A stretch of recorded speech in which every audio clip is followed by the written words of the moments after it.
Μείναμε σπίτι. Ξαφήκαμε οι πρέσβοι. Καιρός για τα λογαριασμό.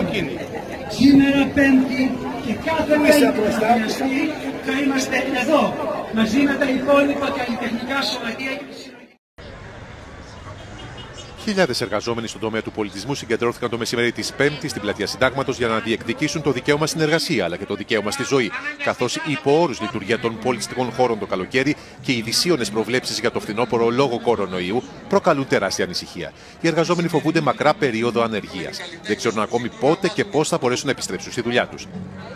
Αυτό που ζητούν είναι στήριξη και προστασία από το κράτος, ένα ολοκληρωμένο σχέδιο για τον πολιτισμό.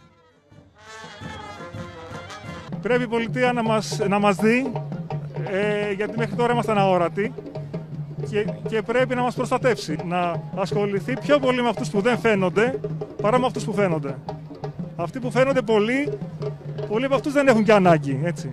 Αυτοί που δεν φαίνονται όμως έχουν. Είναι χρέος μας να μπούμε σε μια διαδικασία κυλιόμενης κινητοποίησης, όχι μόνο για να δικαιωθούμε για αυτά που ζητάμε αυτή τη στιγμή, αλλά για να σταματήσει ο πολιτισμός να είναι ένα πάρεργο, να σταματήσει να είναι ένα χόμπι. Και για μένα η επόμενη μέρα είναι αυτή η συνειδητοποίηση ακριβώς που νομίζω ότι θα φέρει καλύτερη παρακαταθήκη για το μετά.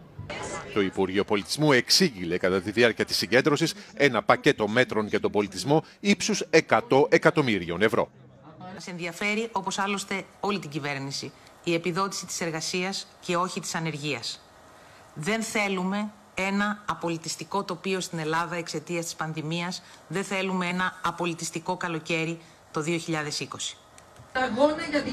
Πολλοί καλλιτέχνες αμφιβάλλουν για την επάρκεια και την αποτελεσματικότητα αυτών των μέτρων και ανησυχούν για το μέλλον.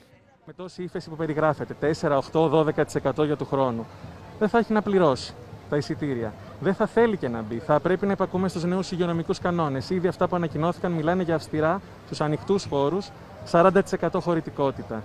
Αυτό είναι μη βιώσιμο. Για καμία παραγωγή, σε κανένα καλλιτεχνικό χώρο, δεν μπορεί να γίνει. Το μόνο που ξέρουμε είναι ότι αναγκαστικά τα σχήματα θα μικρύνουν σε αριθμό. Άρα μιλάμε για δεδομένη ενεργεία στο χώρο.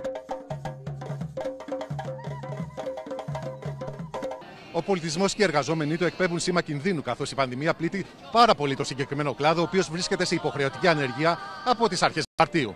Ακόμα και αν ανοίξουν κάποιοι χώροι, εκατοντάδες παραγωγές, γυρίσματα και συναυλίες αναμένεται να ακυρωθούν τους επόμενους μήνες λόγω των υγειονομικών κανόνων και των μέτρων αποστασιοποίησης. Άρα τίθεται σοβαρό πρόβλημα επιβίωσης.